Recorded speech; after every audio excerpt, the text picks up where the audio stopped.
प्रदेश में बढ़ती बेरोजगारी सरकारी भर्ती परीक्षा में सामने आ रहे हैं। भ्रष्टाचार के विरोध में युवा संगठन डीवाईओ ने प्रदेशव्यापी विरोध दिवस के तहत गुना में भी ज्ञापन सौंपा।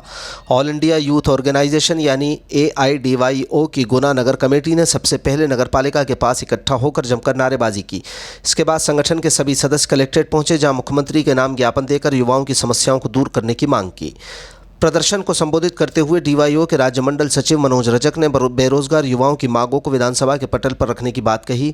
डीवाईओ के वक्ताओं ने आरोप लगाया कि प्रदेश में आयोजित बिजनेस समिट के आयोजन के दौरान सरकार ये दिखाती रही कि उद्योगपतियों को आमंत्रित करने का मकसद लाखों युवाओं के लिए रोजगार पैदा करना है। असल में ये दिखावा है, वास्तविकता कुछ और है। उन्होंने आरोप लगाया कि प्राइवेट कंपनियां युवाओं को भयंकर शोषण कर रही हैं, 12-12 घंटे काम करा रही हैं, कम से कम वेतन दे रही हैं। किसी को नौकरी पर रख लिया जाता है तो कभी भी किसी को निकाल दिया जाता है।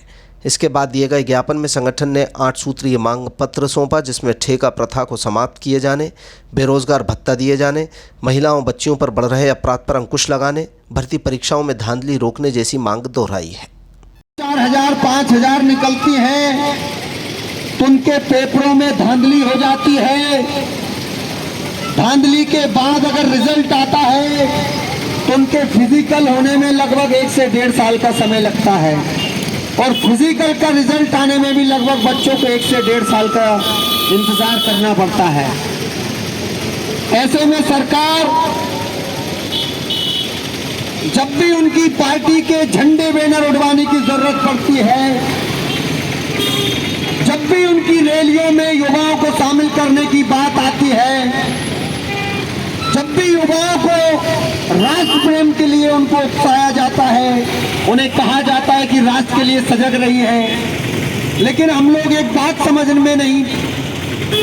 नहीं पा रहे हैं कि मध्य प्रदेश में आज जो युवाओं की स्थिति है, उनके घर वालों की जो स्थिति है, उसको लेकर सरकार क्या कदम उठा रही है।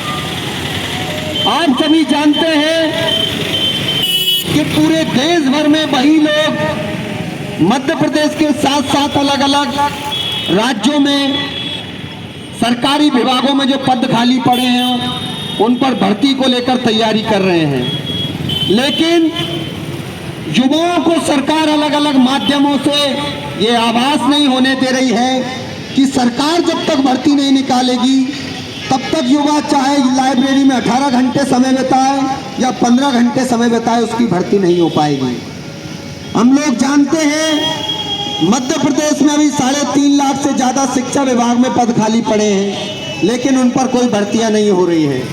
स्वास्थ्य विभाग ले लीजिए, सुरक्षा विभाग ले लीजिए, ये जो तमाम सरकारी उपक्रम है, सरकारी विभाग हैं, उन पर कोई भर्तियां नहीं हो रही है।